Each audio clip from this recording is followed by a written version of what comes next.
Smisha John Nicholson is hami Neach-cruthachaidh Susbaint digitach Gaelic young Scot.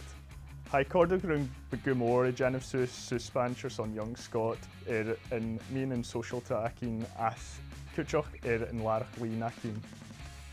She a cruchug Susbaint is a filmo J Vamigiri Yanov nur a yakmi in Olhai, smarshin han upper shaw Ghaidhlig son yahin. In shacking shaw, has she a genef jishal or son shacking na Gaelic. Vil shivsha, a shacking na Gaelic a rui von fichative gun fichata shiv gin geran evlina shaw. Hai ma cleansing na chakering and vo dunya ele na yen na video na akin ach kuchach bi mi hain na gameso tuluk na yen na Gaelic es a canon. I mean, dochus gevil na videos a cordogri dunya gamor. Haidir ma a find na videos show a mach go dunya ha bring Gaelic ach na dunya na hel kuchach.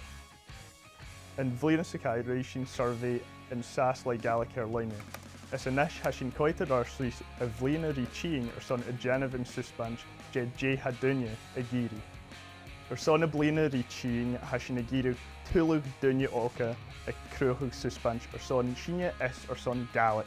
Han enimachog shaw a kurnar kunya akum hain is young Scot gevil shin genev upper Ghaidhlig na yen a vi a torst fesrahog mu Gaelic go dunya ela.